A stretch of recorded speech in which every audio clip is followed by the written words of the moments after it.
Heyo, welcome into the CHGO White Sox pregame show presented by PointsBet. Use promo code CHGO when you sign up to get 2 risk-free bets up to $2,000. Welcome into Studio A of our CHGO offices here in the West Loop of Chicago. I'm your host, Sean Anderson. You can follow me on Twitter at Sean_W_Anderson. Alongside me, as always, is Herb Lawrence. Hello. He is the CHGO White Sox community leader, and you can follow him on Twitter at Acknerwall23. You can follow the show on Twitter at CHGO_White Sox, and as John Frolich is saying, we're chasing 500 again. Your 26-27 Chicago White Sox are taking on the Los Angeles Dodgers. It's Tony Gonsolin versus Johnny Cueto tonight. Herb, how you feeling?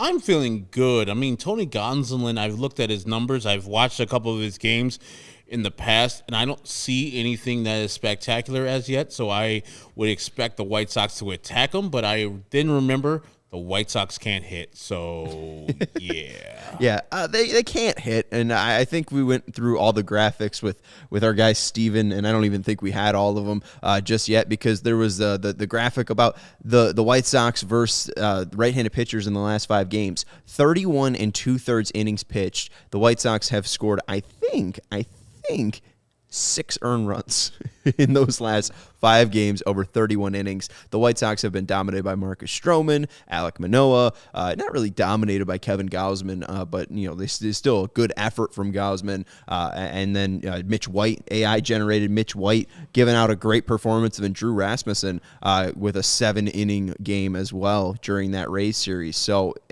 just really tough watching the White Sox go up against right-handed pitching. Has been really no success over the past 3 years, and nothing really changed about the team to try to change that success. Yeah, and it seems like Tony thinks that left-handers automatically can hit right-handers better than the right-handers he has currently in his lineup, because as you see with the title of this thing, it says what sheet happens, and then the first block is Vaughn's day off.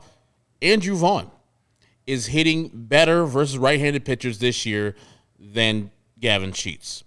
But Tony sees that guy hits from the left side. That's what we said before, where it was between Sheets and Berger getting sent down to the AAA.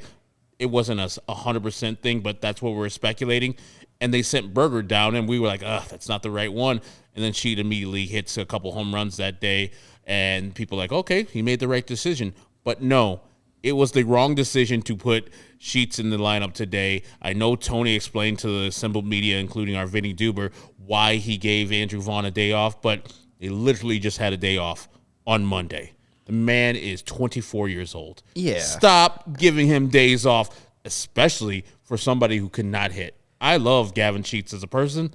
He's not a good Major League Baseball player currently. I'm with you that obviously Andrew Vaughn is a better option. He is, the option at DH. I would agree with that. And this isn't even really at DH because Gavin Sheets is playing the field today. But I do understand Tony's reasoning because he will play tomorrow. That would be 3 straight games that he's playing in, and I understand your point. But Tony's, thought process was he was playing a lot of games in the outfield, in Toronto, in Tampa Bay, on artificial turf. I'm not against it. You know what? This is a guy that I wanted to baby just a little bit. He played the 3rd most games for the White Sox last year. He has been pretty much consistently on the field. If he wants a day off or needs a day off, or the White Sox think he needs a day off, the last thing that the White Sox need is Andrew Vaughn to be on the injured list. If it means one day without Andrew Vaughn to have Andrew Vaughn for the next 5, I am fine with that. It is just frustrating that his replacement or the other options are underperforming. That Leury Garcia is below 200. With his batting average, that Gavin Sheets is getting close to below 200 with his batting average. It is frustrating to see that worse options are being picked over Andrew Vaughn, but I'm not frustrated by the day off because I understand Tony's reasoning. Yeah, I understand it too, and I know why you can't play Sheets tomorrow because we are going against Tyler Anderson, who happens to be a left-handed pitcher. So to give Andrew Vaughn the day off tomorrow would be counterproductive because then you would have to play Sheets where it's a lefty. But also, he's young, and I know he hit the wall last year. You're not going to get better at being having endurance unless you push through that. You need to break through that lactic acid and make sure that you are ready for the stretch drive. You're not going to get ready for 150 games by not playing 150 games. So he has to break through that and stop babying Andrew Vaughn. He is our best hitter. And a team that can't hit can't afford days off. Cannot. I know he didn't have any hits yesterday, but he had good at-bats. So I would much rather see him in the lineup than Sheets, and I'm just waiting for the time when we get Eloy back so they make that decision much easier and have Sheets back in AAA. Vaughn is the second best hitter on the team. Absolutely. I mean, you could just see with the approach that he has compared to Luis Robert. Luis Robert is a specimen. He is so good athletically. All of that raw talent is in there for Luis Robert, but the approach isn't there yet. But with Andrew Vaughn, you could see a very mature approach that he has at the plate. I would say he's the second best hitter. But as your means Dumper says, bad day for a day off. Sox schedule is easy so soon. Take days off then. I would rather see him take a day off in a 3-game series against the Dodgers than take a day off versus Cleveland. I mean, you need to win those AL Central games more than you need to win against the Dodgers. I'm not too frustrated by this because, again, it is interleague play. It is the Dodgers. This isn't going to affect your ability to make it into the playoffs. It will. They count the same. Yeah, it does. But also, hey, you know what? Lake life. Lake life, and it doesn't matter. It's just. It's just another day. I don't know if you guys know this. You see the chair that I'm in. This is usually the chairs that we all sit in. But Sean is today. He's still living the lake life, so he's got the glasses and he's in a lake life chair. So it's like a fold-out chair you take to the beach. Yeah, we're just hanging out, This is the actual chair that I take to the beach to live my lake life, and other Sean noticed that I'm wearing the Notre Dame sweatshirt because, that's just what we do at the lake, because we love A.J. Pollock, and, we're just chilling by the lake. Knowles is a Notre Dame guy, too. Oh, is he? I'm glad you guys brought up the lake life. It was killing me the other day, Sean. I brought it up to you. I said, I cannot figure out who you look like, but you look like somebody. Well, I have now figured it out. And Steven's been making this a secret, too. There it is. Oh, nice. Perfect. He goes to a lake, and then he puts this picture up. The glasses are exactly the same. They are. You look kind of dead in that first picture there. That is you in the first one, not the second one, right? Mm-hmm. Okay, just checking. And you come up with a swamp angel. I hear angel. I'm like, this guy might be dead. And that's where the Weekend at Bernie's comparison comes from. I like it. I don't know who played Bernie. Who played Bernie? I don't know that actor who played him. He wasn't very popular. He was a character actor his whole career. But I do know Jonathan Silverman and Andrew McCarthy were the two guys who were carrying Bernie around the whole week. Terry Kisser? That sounds right. Kaiser? Yeah. I like it. Steven, I'm surprised you didn't make a Space Jam reference. Did you know Steven's favorite movie is Space Jam? Favorite movie. Oof. Tough. Oh, come on. What's wrong with Space Jam, Herb? I mean, it's not bad. Just your favorite movie of all time. Movie. That's real rough. I think Weekend at Bernie's, I would be Weekend at Bernie's if me and Vinny were like meshed together because he's got the mustache. I understand the selection with the sunglasses. I think if we brought in Vinny's mustache, I think it'd be a perfect combo. The mustache would have been the best thing to tie together. And Bernie was kind of a douche. Have you guys ever seen the movie? He was horrible. I've never seen the movie. And people tried to kill him multiple times, even after he was dead. They made a Weekend at Bernie's 2? Literally the same dead body, the same guys. Hanging out years later. They're like, hey, that first movie made a lot of money. Let's do it again. Hey, that body's still fresh. Smells great. And we haven't seen Andrew McCarthy since. Bring this guy to a steak dinner. Rest in peace, his career. Let's go to the Sox starting lineup because it doesn't feature Andrew Vaughn. I don't know if you know that. It does feature Leury Garcia as the leadoff hitter playing second base. Batting second, Luis Robert playing center field. Batting third, Yohan Moncada playing third base. Batting fourth, Jose Abreu playing first. Batting fifth, Yasmani Grandal doing the catching. Batting sixth, Jake Berger, and he is your designated hitter today. Batting 7th, Gavin Sheets playing right field, unfortunately. Batting 8th, A.J. Pollock playing left field. And batting 9th, Danny Mendick in that second leadoff spot playing shortstop. Not happy. I mean, I get it. He wants to do the same thing he did against Alek Manoah to load up the lineup with all the lefties he can do it. And instead of having Reese McGuire play catcher and Yasmani do DH like he did in Toronto, he's having Jake Berger, who's swinging a hot bat right now, play the designated hitter. These people haven't earned the spots that they're in, especially not Lurie, especially not Yohan this year. And those two are hitting at the top of the lineup. Mm-hmm. So I just don't understand the thought process there. Well, I mean, let's just go back to the lineup real quick. At least keep Danny Mendick, who hasn't done well, but he's got a hit in each time that he's been a leadoff guy, I believe. Keep him at the top of the lineup. Keep Luis Robert up there. And then put some of those people who are actually hitting like Jake Berger at number 3. And then if you want to put lefty, righty out from then on, cool, do it.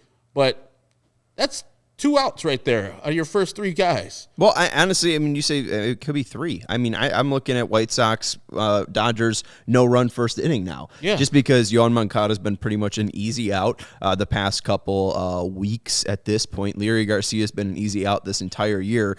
Tony blamed it on the cold, so good thing you're starting him at leadoff in a below 60-degree game. So it's not like a warm day out today. And Luis Robert has shown little to no patience since coming back from the injured list, and that's been extremely frustrating to watch. But looking at that lineup, Jose Abreu's hitting and Jake Berger's hitting. Yeah. That's it. So, I mean, I kind of get it because, who else is hitting? I mean, you got to at least guys on the bench. Yeah, I mean the guys that and the guys that are injured.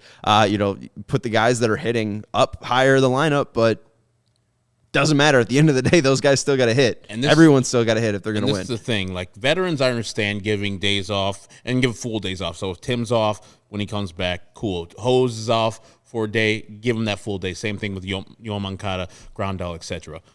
If the game's on line today, 7th inning on, maybe 6th inning on, and we need a big-time bat, and they've switched to a left-handed pitcher, Andrew Vaughn has to bat. And he has to bat. Because sometimes these managers I said a day off, I mean a full day off, and I'm not going to put my best player out there to win there, especially a guy who's a 7th inning and close guy in Andrew Vaughn. You got to put him out there to bat for either Gavin Sheets or whoever's on the lineup. And the thing, too, is if you don't want him playing out in the field, you can always have Adam Engel, who's also on the bench, come out as a defensive replacement. So there really should be no excuse. I agree with you on that. If Andrew Vaughn, and there's a place to put him in, if he doesn't pinch hit today, something's wrong. I mean, that's your best option off the bench. So he should be used today in some way or form. I'm not really frustrated that he's not going to be playing the first 7 innings, but as long as he gets an at-bat today, I agree with you that it'd be pretty concerning if he does have a full day off today, because one at-bat shouldn't hurt him, and we all know Tony's whole shtick, his whole thing is that every game matters, and it's only a good day if we win the game. So Andrew Vaughn can help you win the game. Hopefully they will put that into action today. Let's look at the Dodgers lineup and see who their starting 9 is. You're going to have Mookie Betts leading off and playing right field. You're going to have Freddie Freeman batting second, playing first base. Trey Turner batting third, playing shortstop. Will Smith, not that Will Smith, doing the catching duties, batting fourth. Batting fifth, Justin Turner playing third base. Batting sixth, Cody Bellinger out in center field. Batting seventh, Chris Taylor playing left field. Batting eighth, Eddie Alvarez doing the designated hitting. And batting ninth, Gavin Lux at second base. Another crazy lineup. Same lineup, same exact lineup. I think they switched Eddie Alvarez and Taylor around, but that's the same exact lineup. That's what good teams do.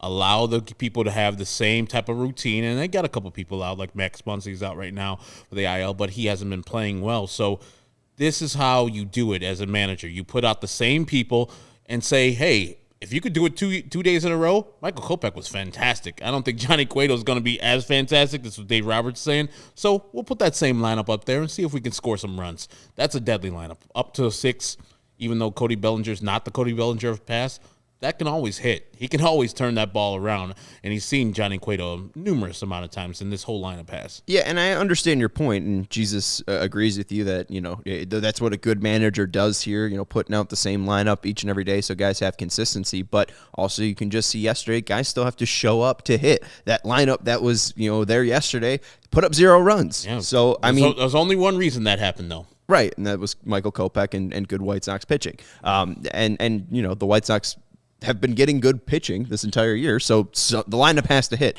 The lineup hasn't hit in 50 other different ways. There hasn't been any lineup that really has worked. There's been only one time that they put up over 10 runs. Really nothing has worked, and maybe that is just off of consistency, but also this team did win 93 games last year doing the same stuff. So I really can't look at it. That's the reason why the White Sox are broken. Though. That's the results of a bad process. As I always say, you drive home drunk and make it home safe, that's awesome for you. That's the result of a bad process.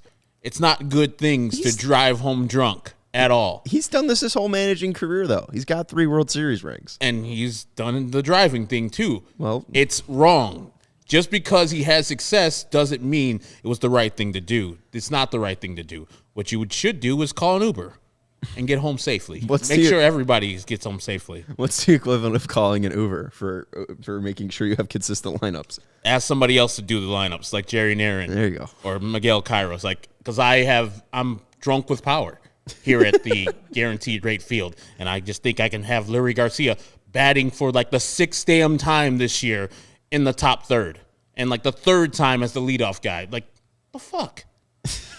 Who are you picking tonight for your click to pick? I'm picking Leury Garcia. I'm going opposite because I don't believe that he's going to get a hit, but I wish that my good karma, my good positive energy towards Leury Garcia, even though he's a bad baseball player, he just can't hit. But Tony keeps on putting him out there as the starting guy. I know he hasn't played in a while, but there's a reason. He's not a good hitter. So, yes, Leury Garcia is my guy. I'm going to go for the click to pick today. Hopefully he listens to me and does a great job as a leadoff hitter against Tony Gonsolin. Yeah, I just thought it was fun that you were, all going after Leury, and then, what's your pick to click? It's still Leury. The classic White Sox way. Yeah. Also funny, too, Tony Gonsolin has not been seen by any player on the White Sox. No one has faced a good old Tony here. So no at-bats, no prior experience versus this pitcher. It will be interesting to see how the White Sox attack and approach Tony. Will be Johnny Cueto versus Tony Gonsolin in today's pitching matchup. Cueto, former Giant, has seen the Dodgers many, many times, but no one really takes advantage of him a ton. Guy who has the best splits against him is Justin Turner, 45 plate appearances. He's got an OPS of 105.7. Bellinger's got an OPS of 853, but he hasn't hit against him recently. That's the pitching matchup for you. You got Gonsolin on your left, Cueto on your right. 51 innings pitched for Tony, 1.59 ERA over those 51 innings, 28 hits allowed, 49 Ks in those 51 innings, and 17 walks allowed, and an ERA plus of 2.63. So those stupid ERA pluses are coming back. Yesterday was an 83, and here comes a 4-run lead or win for the White Sox. So that was good to see. Not good to see the 2.63 ERA plus from Gonsolin. MLB average is 100. Johnny Cueto on the year, 24 2/3 innings pitched, a 2.92 ERA, 24 hits allowed for Cueto, 19 Ks, 8 walks allowed, and an ERA plus of 135. Cueto's been fun. It's been fun to watch him. He's given the White Sox a chance to win each and every time he's gone out there. Each time he has ended the 6th inning as a quality start. One of the starts versus the Cubs, he went into the 7th and gave up a couple more earned runs, so it didn't qualify as such. But that's all you want. He's given us much more from a 5th starter than we could have asked for. He's much better than I even expected in the 4 starts he's gotten so far. He knows how to pitch. He's a pitcher's pitcher. He knows exactly how to locate the balls. He knows what the players' hot zones are, and he doesn't get hit too hard, and understands where he needs to place the balls and how much velocity he has now. He understands his stuff now. He's not going as the Cincinnati Reds Johnny Cueto and throwing the fastball that hard, or the Kansas City Royals who won a World Series with him. Johnny Cueto. He understands that he's like low 90s fastball, and that cutter is going to be the pitch that gets him out of most of his troubles. Yeah, and the one thing that's at least exciting to see for White Sox fans: Chris Taylor, Austin Barnes, Trey Turner, Mookie Betts, Freddie Freeman, Will Smith, in their plate appearances versus Johnny Cueto, only 3 extra base hits for those players right there. Bellinger and Turner, again, have had the most success against Cueto, but Bellinger doesn't look like the same Bellinger he was 2 years ago. So I do think that Johnny Cueto can have some success tonight. The White Sox are plus 150 on the money line tonight, so if you're looking to bet the White Sox, tonight's the night. If you think that they're going to win this one outright, I do think that Johnny Cueto is going to give them a good shot. And Jesus Shuttlesworth says exactly what I was been thinking the whole time. I think to get to Gonsolin, I don't think he's anywhere near as good as the ERA would suggest. And you've been looking up the numbers. His fielding independent pitching is somewhere in the mid-3s right now. Mm-hmm. So, and the teams I looked off and rattled off the teams he's played this year, the Diamondbacks twice, the Reds, I think the Giants. His last start was versus the Mets, which I saw that game. They have a formidable lineup, but he controlled them mostly with the fastball and the splitter going wild, and then a couple times he would keep him honest with the slider. But these pitches are not, like, overly great. Like, his splitter is nice. He throws the splitter both low in the zone and high in the zone. The umpire in this game was not giving it to him, so he was, like, kind of getting frustrated with his pitch, the umpire not calling these strikes. And then he's throwing these high curveballs and low curveballs. So that is the thing that I think maybe is the key to his success, where he'll throw the pitch and he can locate it wherever he needs to. Fastballs, all 4 quadrants, same thing with all the other pitches he throws. So that is the thing that he features, but it isn't anything spectacular. It isn't the Matt Brash. It isn't the Duran guy we saw earlier in the year. So the White Sox, if they focus today and have some good at-bats, they can get to Tony Gonsolin. They definitely can. This is the classic story. It's the Brady Singer where he comes out and strikes out 8 White Sox. Like, as long as you can locate pitches, you can have a good time versus the White Sox. That's what they've shown you. As long as you're a right-handed starting pitcher going up against this team, they just have not had success. And Gonsolin is a great athlete. Was a 2-sport athlete coming out of the draft, and the Dodgers picked him up in the 9th round. They love his athleticism, and this kind of talks about his kind of inexperience as a pitcher and his development, and also the Dodgers' ability to development. This is a quote from the LA Times. Gonsolin's experience on the mound was quickly evident. During his instructional league that year after he was drafted, Gonsolin told Gomes that he threw a 2-seam sinker, one he modeled after Tim Hudson, and he hoped he could play at the bottom of the zone for ground balls. Then Gomes watched him pitch. He didn't, Gomes laughed. He had a rising 4-seam fastball that's probably going to play better at the top of the zone. So this guy, Tony Gonsolin, when he came into pitching, had no idea what type of fastball he threw. So this is the Dodgers organization for you here. They see an athlete, they see someone who has athletic abilities, and they try to figure out how to hone that player to the best of his abilities. And Tony Gonsolin has done a great job of taking that teaching and turned it into a major league career. He's worked on a great splitter that is one of the better ones in Major League Baseball. Kevin Gausman has the best. Gonsolin is up there. It's a very rare use pitch, and it's great to see it coming back. And Gonsolin has made great work of it. Couple little splits here. We can go to the overlay. Herb, do you like this one? Yeah. This is from 2020. Alex Fast did this one, I think, for ESPN. But as you can see, the red ball right there is the fastball. The yellow one is the slider. The green one is the splitter. And that just kind of gives you an idea. All of these are coming out of the same arm angle. They're all going to reach the plate around the same time, and there's no real difference until about 30 feet from the plate. So guys have a real long time to distinguish which pitch it's coming. And they're trying to look at the spin. They're trying to pick up on the velocity, and he throws a hard slider. His fastball's around 93. His slider's around 87. MLB average for a slider's around 84. So he's going to throw a little bit harder of a slider with less break, but it's just tough to pick up that velocity, and that's how he's having that success. And it's all about location. I told you this before, where he locates his pitches right in the middle, right down the middle. 9% is where its total pitches go.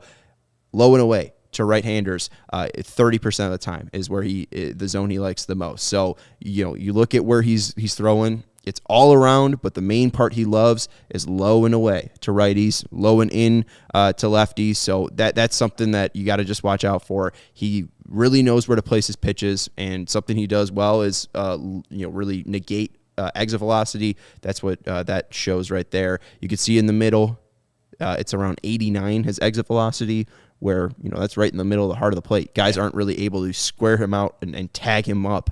Usually for most pitchers, that dead red right in the middle there is going to be a darker shade of red, because guys just are able to hit that pitch harder and harder, right, because it's right down in the middle of the plate. Tony Gonsolin does a good job of just mixing his pitches, mixing up those speeds, and guys are having a tough time barreling up his pitches. So really good stuff from Gonsolin, and it's a tricky guy to watch, because we're right. The velocity isn't anything crazy, the breaking stuff isn't anything crazy, but he's able to locate, and he's able to locate well, and that's good pitching right there. So the White Sox are going up against a good pitcher. He's right-handed.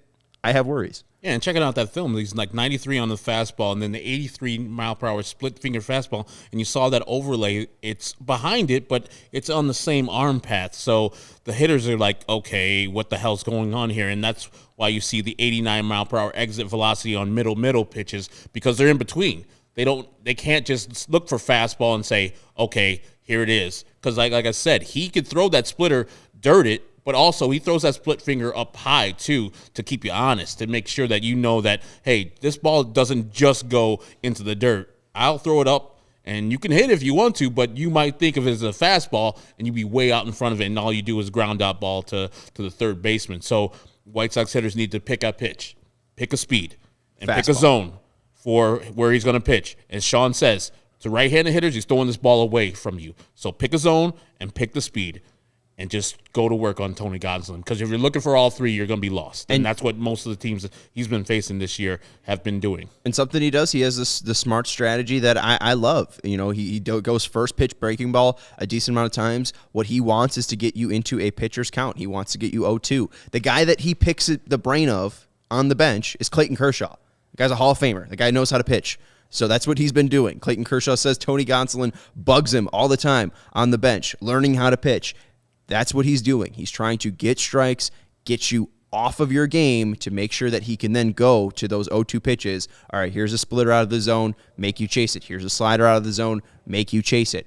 He's a very smart pitcher. So that's what the White Sox need to be smarter, or they need to be more aggressive. And I think chasing first pitch fastball will be smart. Here's a heat map of what he throws on 0-0 counts. A lot of it's middle of the plate. It's not really too far out. You can kind of tag him up. So I would look middle, especially 0-0, and just be extremely aggressive, because last year he was dealing with some shoulder injuries. His walk rate was up. His walk rate's pretty low this year. He's going to try to get you out. So what you should probably do is probably knock him out of the game. So I really don't think the White Sox are going to try to walk today. They really don't walk ever. So just be more aggressive than you usually are, which we'll see if that works. I'm not sure, but he's not a huge ground ball pitcher either. And I think that plays into the White Sox factor. MLB average for ground ball rate is like 36 for pitchers. He's like 18%. So, the White Sox biggest thing is grounding into a lot of double plays. I don't know if that's going to happen with Gonsolin tonight. The best way to support CHGO is to download the PointsBet app and use code CHGO when you sign up. If you do that right now, you get 2 risk-free bets up to $2,000. But that's not it. If you make a $50 or more first-time deposit, you'll receive a free CHGO membership, which unlocks all of our web content, and you'll even get a free shirt of your choice from the CHGO locker. That's $2,000 in free bets, a free CHGO membership, and a free t-shirt from the CHGO locker, all for making more than a $50 first-time deposit at PointsBet. If you have any questions, you can email pointsbet@allchgo.com, and we will help you out. Online sign-up is available in Illinois. You can download the PointsBet app right now and register your account from start to finish, all from your phone. So what are you waiting for? Once the game starts, don't just bet. Live your bet life at PointsBet. Gambling problem, call 1-800-522-4700. All right, Herb. Against all odds, I'm still living that lake life. I'm picking the White Sox to win tonight. I will take them to win 7-3, and that's just it's how it rolls. And the White Sox right now, if you're looking on PointsBet, plus 150 on the money line. So if you're looking for a bet tonight, maybe that's it. I have the White Sox losing tonight 4-1. Ooh, It just that lineup is terrible. Gonsolin has been doing work, and he's probably the best pitcher to pitch against the White Sox because of all the stuff that he pitches, and he doesn't give up many hits. Like 51 innings pitched, he's only given up 28 hits and pretty much has a strikeout per inning. So this is the worst pitcher for the White Sox to face, even though I don't see anything special in him. Yeah, I mean, he doesn't like walking people. He gives up a decent amount of hard contact, though. I don't know. I think today might be the day. The lineup is ugly looking, but I don't know. Just got a good feeling. It's that lake life. That's all it is. All right, let's go to our click to picks. Herb, you already gave yours away, so why don't you talk about your favorite player? Leury Garcia, he's hitting leadoff today, guys. I don't know why, but he's hitting leadoff. He's small. He's a middle infielder. Put him at leadoff. That's Tony's thing. He's going to get a bunch of hits today because I despise that he's hitting leadoff.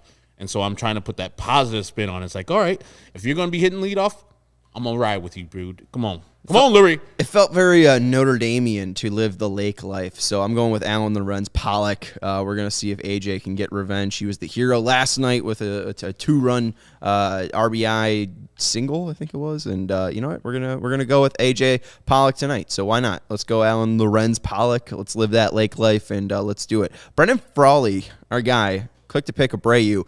He said 2 home runs. Yes, he did. For Abreu. So I think that'd be the first multi-home run for a Sox this year. Just Jesus Shuttlesworth's going with AJ just like you. So, yeah, he has been having a couple good ABs recently. Isn't Steve Sanders the guy from the Double news? G and 9. Yeah, Channel so 9. Steve Sanders is picking Leury.